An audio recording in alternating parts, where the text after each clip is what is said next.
할렐루야, 반갑습니다. 오늘도 하나님의 은혜를 사모하며 예배 자리에 나오신 여러분들 주님의 이름으로 환영하고 축복합니다.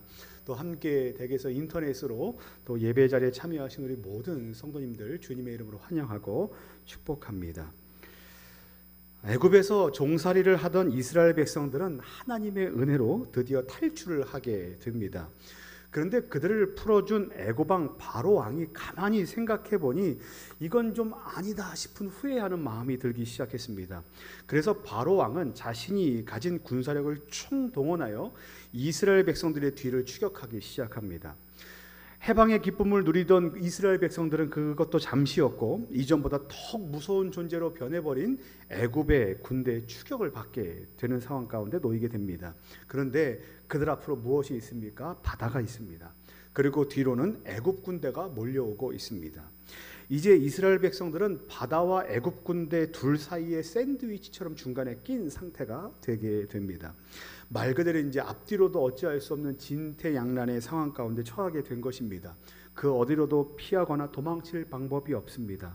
그러니까 그들이 해결될 방법이 전혀 보이지 않는 상황 가운데 놓이게 되었다는 거예요. 그런 위기의 상황 가운데서 이스라엘 백성들이 취했던 행동이 무엇인가? 바로 절망하고 원망하는 것입니다. 왜 우리의 상황이 이렇게 되었느냐고, 왜 우리를 애굽에서 꺼내왔느냐고, 차라리 애굽에서 노예로 살았던 것이 좋았겠다라고 말하며 말도 안 되는 이야기들을 쏟아내는 것이 그들의 원망의 주된 내용이었습니다. 그러니까 물에 빠진 사람을 기껏 건져놨더니 자기 보따리를 찾아내려는 것과 똑같은 상황이 되어버린 겁니다. 물론 그들이 이제 그렇게 할 수밖에 없었다라는 그 상황적인 것은 이해가 됩니다. 상황이 너무나 위급합니다. 절박한 가운데 있습니다. 그러니까 상황이 이렇게 위급한데 어떤 말인들 못하겠습니까? 그리고 무슨 상황이 좋아 보이겠습니까? 하지만 우리가 알고 있는 이 상태, 이 시대의 이스라엘 민족은 어떤 민족이냐면 그들은 애굽을 탈출하기 전부터 모세를 통해 나타내신 하나님의 10가지 기적들을 거듭해서 경험했던 사람들입니다. 그것을 통해서 그들은 무엇을 알게 되었습니까? 하나님께서 얼마나 위대하신지, 그리고 하나님께서 이스라엘 백성들을 얼마나 사랑하고 계신지를 그들은 몸소 경험했던 사람들입니다. 또 그뿐입니까? 이스라엘 백성들은요, 하나님의 임재의 상징이자 보호하심의 상징이었던 구름 기둥과 불 기둥을 보고 체험했던 사람들입니다. 그런데 이것이 과거의 체험이 아니고요, 지금 그들이 위기 가운데 있는 그 진퇴양난의 상황 속에서도 그 옆에 여전히 그 기둥들이 존재하고 그 기둥들을 보고 있는 상황 가운데 있습니다. 그런데 그런 이스라엘 백성들이 어떻게 했다고요? 절망하고 원망했습니다. 왜 그렇습니까? 왜 하나님의 은혜를 경험했고 지금 현실 속에서도 여전히 함께하고 계시는 하나님의 은혜가 그들의 눈으로 생생하게 보여지고 있음에도 불구하고 그들은 어떻게 절망하고 어떻게 원망할 수 있습니까? 왜 그렇습니까? 이 왜라는 질문의 답은 간단합니다. 왜 그럴까요? 힘들기 때문에 그래요. 그들은 지금 너무나 힘든 상황 가운데 있습니다. 뒤에서는 애국 군대가 자신들을 죽이기 위해서 지금 급격하게 달려오고 있습니다. 그런 상황 가운데 기도하면 쩔쩔매고 있으면 하나님의 은혜가, 하나님이 좀 짠 하고 나타나서 뭔가 방법이 딱 찾아지고 도망갈 길이 생기고 그들하고 뭔가 싸울 수 있을 만한 상황이 생기면 좋겠는데 지금 눈앞에 보이는 것은 뭐밖에 없습니까? 바다밖에 없어요. 뒤로는 쫓아오는 군대밖에 없습니다. 그리고 지금 60만 이상의 사람들이 몰려 있는 겁니다. 여러분, 어떻게 절망과 원망을 하지 않을 수 있겠습니까? 근데 중요한 것은 무엇인가 하면 이와 같은 절망과 원망은 이스라엘 백성들만의 것이 아니라는 거예요. 우리도 어떻습니까? 예상치 못한 고난을 맞이하게 됩니다. 그리고 그 예상치 못한 고난 앞에서 날마다 무너지는 영적인 이스라엘의 후손들이 바로 저와 여러분들이라는 거예요. 그래서 고난이 닥칠 때마다 우리는 어떤 마음을 갖습니까? 하나님 왜 하필 지금입니까? 하나님 왜 하필 다른 많은 사람들도 있는데 납니까? 왜 우리 가족입니까? 내 사랑하는 자녀입니까? 왜 내 남편입니까? 왜 내 친구입니까? 라는 말들을 우리가 쏟아내고 원망하고 절망하게 되는 것 아닙니까? 근데 여기서 한번 우리가 좀 확인해야 될 부분이 하나 있습니다. 사람들이 고난이라고 생각하는 이 고난의 모양은 다 다릅니다. 물론 이렇게 하나 재정 이렇게 될 수 있다고 생각하지만 사실 각자가 느끼는 고난의 모양은 다 다릅니다. 왜 그런가 하면 제가 고난이라고 느끼는 상황들이 존재하고요. 그리고 여러분들 각자가 고난이라고 느끼는 그 상황들이 존재하는데 그것이 정확하게 일치하지 않는다는 거예요. 그러니까 어떤 사람은 대수롭지 않게 여길 수 있는 것도 또 다른 어떤 사람은 그것을 아주 매우 민감하게 반응할 수도 있는 그런 문제일 수 있다는 겁니다. 한 가지 질문을 드리겠습니다. 여러분들께서는 어떤 문제가 발생했을 때 이건 나에게 지금 위급한 일이다, 이건 고난이다 라는 마음을 갖게 되십니까? 어떤 문제가 생기면 힘들다, 감당하기 어렵다라는 마음을 갖게 되십니까? 만약 그게 어떤 것인지 좀 확인하기 위해서 우리가 한 가지 방법이 있는데요. 글을 쓰는 거예요. 그러니까 내 감정이 힘들게 되는 어떤 상황이 발생하면 잠깐 멈춰서서 펜을 들고 종이에다가 짧게 메모를 남기는 겁니다. 지금 나의 마음이 이렇다, 지금의 상황이 이렇다라는 것을 간단하게 메모로 남기는 겁니다. 그러면 여러분, 이러한 메모들이 차곡차곡 여러 번에 걸쳐서 많이 쌓이게 되면 어떤지 아십니까? 나중에 이 메모들을 쭉 연결해 봤을 때 내가 유독 마음이 힘들어지는 상황이 이렇게 모이는 지점들이 생깁니다. 그러니까 그런 일이 발생하면 내가 고난이라고 느낀다라는 상황을 우리가 마주하게 된다는 거예요. 그 부분이 뭐냐 하면 바로 우리가 절망하고 원망하는 지점이 될 가능성이 매우 높은 부분들입니다. 근데 또 힘든 건 뭐냐 하면 그 실패한 것, 넘어지는 것, 고난이라고 느끼는 것은 나중에 돼도 또 고난이라고 느낍니다. 그러니까 실패했던 것은 이렇게 성공할 것이라고 예상하지만 다음에 여지없이 또 넘어지고 다음에 또 넘어지고 또 넘어지는 일이 우리 안에 반복적으로 발생하게 된다는 거예요. 왜 그렇습니까? 그것이 연약한 부분이기 때문에 그래요. 사실 신자들이 힘들어하는 부분은 이런 부분입니다. 당장 어떤 힘든 일이 발생해서 힘들기도 하지만 이제는 좀 기도도 했고 이제는 하나님의 말씀도 좀 읽었고 나이도 좀 어느 정도 연배가 좀 높아졌고 그러면 이제 이것을 좀 의연하게 받아들일 수 있는 상황이 되었다고 나는 스스로 믿고 있었는데 그와 같은 상황이 똑같이 발생하게 되었을 때 어떻게 합니까? 똑같이 절망하고 원망하는 자신을 보게 될 때 상황도 힘든 것도 힘들지만 방법도 보이지 않는 것도 힘들고 또 어떻습니까? 그것을 제대로 이겨내거나 감당하지 못하는 자신의 모습을 보고선도 불만족스러워하며 또 힘든 마음을 갖게 됩니다. 그러니까 우리는 우리의 이 연약한 부분이 계속해서 공격당할 때마다 계속해서 고난 가운데 있게 되고 그 고난 가운데서 늘 원망하고 좌절하고 낙심하고 절망할 수밖에 없는 것이 우리의 반복되는 연약함의 부분들이라는 거예요. 그런데 여러분, 우리는 이렇게 실망하고 낙심하고 절망하고 원망할 수 있지만 놀라운 사실 하나가 있는데 그게 뭐냐면 하나님은 우리의 그런 깊은 절망과 실수와 원망 가운데에서도 하나님은 결코 이스라엘 백성들을, 하나님 나라의 백성들을 꾸짖지 않으셨다는 거예요. 하나님은 오히려 우리에게 어떻게 하셨습니까? 오히려 이스라엘 백성들 가운데 어떤 일을 행하셨습니까? 모세를 통해서 그 이스라엘 백성들에게 이와 같은 고난과 위기들을 잘 넘어갈 수 있는, 잘 이겨낼 수 있는 방법을 알려주시는 분이 바로 우리 하나님이세요. 그러니까 얼마나 좋은 분이십니까? 오늘 말씀을 통해서 이제 우리가 두 가지 사실을 좀 확인하게 될 텐데, 사랑하는 우리 성도 여러분, 우리가 고난과 절망을 마주할 때마다, 환난 가운데 있을 때마다 오늘 이 두 가지 말씀을 기억하시면서 날마다 고난과 이 환난이 우리 가운데 낙심과 절망이 아니라 오히려 다시 한번 일어설 수 있는 승리의 시간이 되시기를 예수님의 이름으로 간절히 축원합니다. 우리 말씀 한 구절만 좀 보겠습니다. 13절 말씀입니다. 13절 말씀에 보면 모세가 백성에게 이르되 너희는 두려워하지 말고 가만히 서서 여호와께서 오늘 너희를 위하여 행하시는 구원을 보라. 너희가 오늘 본 애굽 사람을 영원히 다시 보지 아니하리라 라고 하나님께서 우리에게 말씀하십니다. 이 말씀을 통해서 우리가 알 수 있는, 하나님께서 우리에게 주시는 첫 번째 방법은 뭐냐면 따라하시기 바랍니다. 두려워하지 마십시오. 이게 하나님께서 우리에게 주시는 첫 번째 메시지입니다.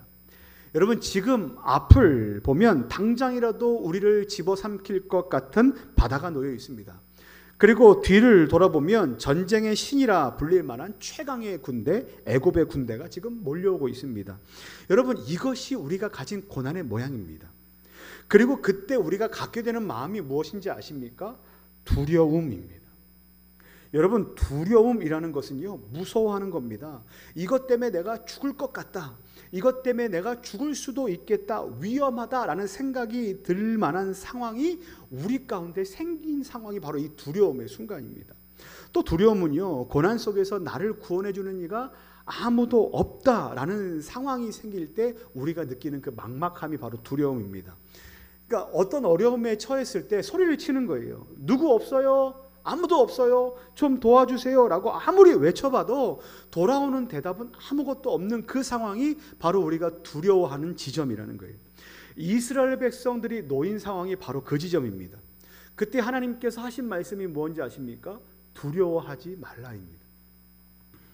두려워하지 말라. 왜 두려워하지 말라라고 말씀하셨는가? 우리가 어떻게 두려워하지 않을 수 있는가? 그 근거가 무엇인가? 하나님께서는 오늘 우리에게 두려워하지 말라고 말씀하셨던 그 근거를 뭐라고 말씀하시냐면 14절 말씀인데요, 여호와께서 너희를 위하여 싸우시리니 라는 거예요. 뭐라고 말씀하십니까? 여호와 하나님께서 저와 여러분들을 위하여 싸워주실 것이다 라고 말씀하십니다. 그리고 내가 너를 도와줄 것이다 라고 말씀하시는 거예요. 이사야 41장 10절 말씀에도 이렇게 기록하고 있습니다. 두려워하지 말라, 내가 너와 함께함이라. 놀라지 말라, 나는 내 하나님이 됨이라. 내가 너를 굳세게 하리라. 참으로 너를 도와주리라. 참으로 나의 의로운 손으로 어떻게 하신답니까? 너를 붙들리라 라고 말씀하십니다. 하나님께서 우리에게 두려워하지 말라 그러셨던 그 근거가 그냥 잘 될 거야 정도가 아니고요, 하나님, 만군의 여호와 하나님께서 내가 대신 너를 위하여 싸울 것이다, 내가 너를 도와줄 것이다, 내가 너를 반드시 붙들어 줄 것이다 라는 약속의 말씀을 주시고 우리에게 뭐라고 말씀하십니까? 이것을 근거로 너희는 두려워하지 말라 라고 말씀하십니다. 사랑하는 성도 여러분, 이것이 고난과 환난과 위기 앞에 있을 때 우리가 두려워하지 않을 근거와 이유입니다. 사랑하는 성도 여러분, 우리는 고난 속에서 그 어떤 솟아날 구멍도 보이지 않을 때를 마주하게 됩니다. 이쪽으로 피하면 될까? 저쪽으로 피하면 될까? 이렇게 하면 될까? 저렇게 하면 될까? 많은 머리들을 써보고 많은 고민들을 해보지만 이러저러한 방법들을 찾지 못하는 아주 어려운 지경에 있을 때가 우리에게 너무나 많습니다. 그때 우리는 절망하고 원망할 수밖에 없습니다. 왜 그렇습니까? 힘드니까요. 무서우니까, 두려우니까, 어려우니까, 아프니까 그런 것 아니겠습니까? 하지만 그와 같은 때에 하나님께서 말씀하십니다. 내가 너를 위하여 반드시 싸울 것이다. 내가 너를 반드시 도와줄 것이다. 내가 너를 반드시 붙들어 줄 것이다. 때문에 우리는 어떻게 할 수 있습니까?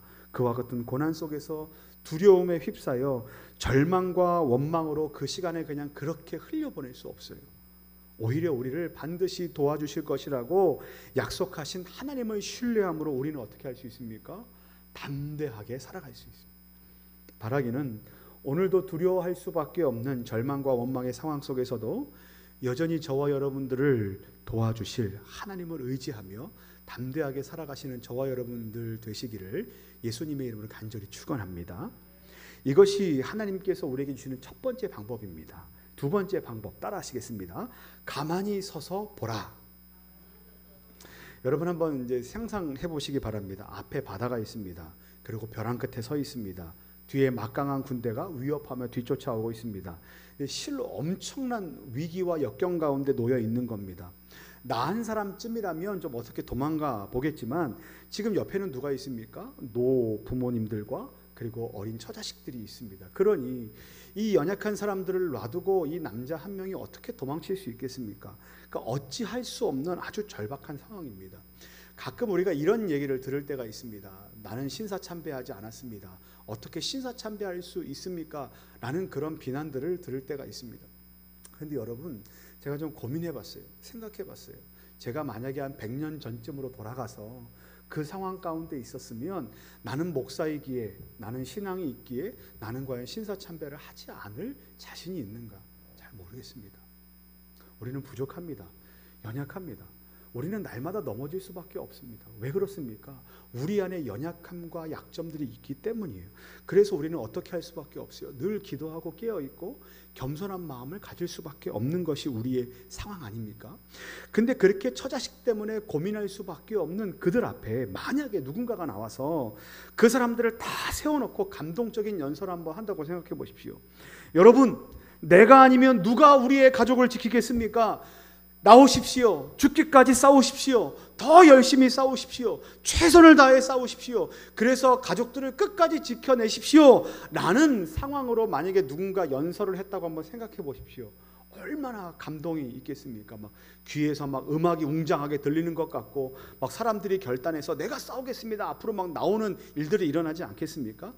그러니까 지금 위기 가운데 있으면 이런 연설이 좀 많습니다. 그렇지 않습니까? 싸웁시다, 일어납시다, 이런 연설이 많는데 하나님께서 의외의 말씀을 하신다는 거예요. 모세를 통해서 뭐라고 말씀하시냐면 너희는 가만히 서서 보라라고 말씀하십니다. 뭔가 좀 맞지 않습니다. 좀 무기력해 보이기까지 합니다. 근데 여기서 우리가 이 의미를 좀 살펴볼 필요가 있습니다. 가만히 서서라는 이 표현은요, 어떤 상황을 보고 아무리 애써도 소용없으니까 야야야야 가만히 있어라, 애쓰지 마라, 그냥 포기하고 보기만 해라, 관망만 하고 있어라, 시간이 지나면 어떻게 해결되겠지, 안 되면 말고, 뭐 이런 식으로 가만히 서서 보라라고 하시는 말씀이 아닙니다. 여러분, 하나님께서 우리에게 뭐라고 말씀하셨습니까? 두려워하지 말라라고 말씀하셨을 때 그 두려워하지 말라고 하셨던 그 근거가 무엇입니까? 하나님께서 너희를 위해 싸울 것이다, 반드시 도와줄 것이다 라는 말씀 아니셨습니까? 그 결과가 어떻다는 겁니까? 솟아날 구멍이 없어 보여도 거기서 반드시 우리가 승리하게 될 것이다, 피하게 될 것이다, 이길 수 있다라는 것이 하나님의 말씀입니다. 그러면 여러분, 바다가 있습니다. 애굽이 있습니다. 해결해 주시겠다라고 말씀하셨습니다. 근데 우리는 좀 이해가 되지 않습니다. 이게 머릿속에 잘 그려지지 않아요. 왜냐하면 이 두 가지 사이에 끼었을 때 우리의 상식으로는 솟아날 방법이 없습니다. 살아날 방법이 없어요. 그것이 우리가 경험해보지 못한 상식 이상의 일들입니다. 그런데 하나님이 결국 어떻게 하십니까? 바다의 길을 만들어 내시는 겁니다. 만약 이스라엘 백성들이, 여러분, 하나님께서 그렇게 할 줄 이미 알고 있었다면 여러분 그들의 마음이 어떻겠습니까? 가만히 서서 보라라고 말했을 때 여러분 여유 있는 마음으로 보겠습니까? 조마조마하는 마음으로 보겠습니까? 여러분, 마치 한 번 봤던 영화를 다시 볼 때 어떠십니까? 두렵고 떨리십니까? 조마조마하십니까? 뒤에 어떻게 될지 모르기 때문에 막 떨고 막 긴장되십니까? 그렇지 않아요. 한 번 본 영화, 두 번 본 영화는요, 우리가 그 다음에 그 영화를 다시 볼 때 여유 있게 봅니다. 놓쳤던 부분들을 다시 확인하면서 봅니다. 그리고 찾을 수 있습니다. 흐름을 이해할 수 있습니다. 왜 그렇습니까? 아는 내용이기 때문에 그래요. 이미 알고 있는 내용이 다시 눈앞에서 돌아가는데 어떻게 긴장하겠습니까? 그러니까 이스라엘 백성들 앞에서 지금 펼쳐지는 일은요, 물론 이스라엘 백성들에게 처음 있는 일이지만 하나님께서 이스라엘 백성들에게 너희는 가만히 서서 보라라고 말씀하시는 것은, 야, 어떻게 될지 모르니까 좀 뒤로 물러나 있어, 관망해, 아무것도 하지 마, 포기해, 이런 말씀이 아니고요, 야야 내가 일할 거야, 내가 반드시 승리할 거 내가 이미 말했지 않느냐 라는 마음으로 이미 일어날 일에 대해서 하나님께서 미리 말씀해 주시는 겁니다. 그리고 어떻게 하는 겁니까? 그것을 믿는 마음으로 뒤로 물러나서 가만히 서서 하나님께서 일하시는 것만 지켜봐라 라고 말씀하시는 거예요. 시편 27편 3절 말씀에 군대가 나를 대적하여 진칠지라도 내 마음이 두렵지 아니하며 전쟁이 일어나 나를 치료할지라도 나는 여전히 뭐라고 고백하냐면 태연하리로다 라고 고백해요. 여기서 말씀하신 가만히 서서라는 것은요, 태연한 모습입니다. 겉으로는 여유가 정말 넘칩니다. 근데 안에는 어떻습니까? 하나님을 향한 강한 소망과 강한 믿음으로 굳게 서서 역동적인 강력한 믿음의 상태를 갖고 있는 것이 바로 가만히 서서 보는 자들의 특징입니다. 이런 말 있죠. 외유내강. 겉으로는 유연해 보이지만 안으로는 매우 강합니다. 아주 부드럽고 아무것도 하지 않는 것 같지만 그 안에서는 하나님을 너무나 강렬하게 믿고 의지하고 신뢰하는 마음이 너무나 그 안에 강력하게 차 있는 거예요. 여러분, 저와 여러분들의 결국이 무엇인지 아십니까? 고린도후서 4장 7절부터 9절까지 말씀을 보면 우리가 이 보배를 질그릇에 가졌으니 이는 심히 큰 능력은 하나님께 있고 우리에게 있지 아니함을 알게 하려 함이라. 우리가 사방으로 오교쌈을 당하여도 쌓이지 아니하며 답답한 일을 당하여도 낙심하지 아니하며 박해를 받아도 버림받지 아니하며 거꾸로 뜨림을 당하여도 망하지 아니한다라는 것이 하나님의 약속의 말씀입니다. 여러분, 이게 우리의 결국이에요. 우리의 결국은 맞닥뜨리고 있는 고난으로 인하여 망할 것 같지만, 맞닥뜨리는 고난으로 인하여 죽을 것 같지만, 거꾸로 뜨림을 당할 것 같지만, 하나님께서 우리에게 약속하신 바는 결코 망하지 않고 결코 죽지 않고 결코 넘어지지 않는다는 것이 우리에게 있는 결국이고 하나님의 약속의 말씀입니다. 왜 그런지 아십니까? 하나님께서 우리를 붙들어 주시기 때문입니다. 그러니까 저와 여러분들의 삶의 결말은요, 언제나 해피엔딩입니다. 돈 때문에 힘들죠. 건강의 문제 때문에 힘들죠. 그러니까 제가 그냥 이 정도 힘들지요 라고 대충 말씀드리는 게 아니고요, 정말 힘든 부분입니다. 지독히 힘들지 않습니까? 날마다 직장에 나가서 뭔가를 해내야 하는 그 일들이 얼마나 우리를 무겁게 합니까? 건강하지 못한 육신의 질병을 놓고 주님 앞에 기도할 때 얼마나 처절하게 기도할 수밖에 없습니까? 바뀌지 않는 남편과 바뀌지 않는 자녀들의 모습을 보면서 얼마나 눈물로 기도할 때가 많으십니까?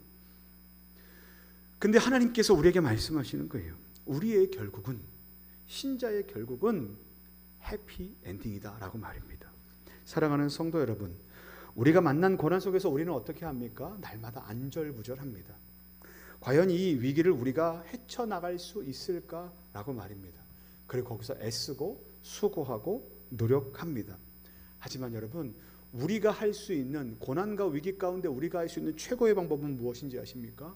가만히 서서 하나님께서 이 일을 위해 싸우시고 이 일을 이루시는 것을 믿고 그분께 우리의 삶을 맡겨드리는 겁니다. 바라기는 고난과 절망과 원망, 그것이 우리의 삶에 가득한 것이 아니라 우리를 위하여 싸워주실 하나님을 믿는 믿음으로 담대하게 살아가시는, 그리고 간절하게 기도하며 나아가시는 저와 여러분들 되시기를 예수님의 이름으로 간절히 축원합니다.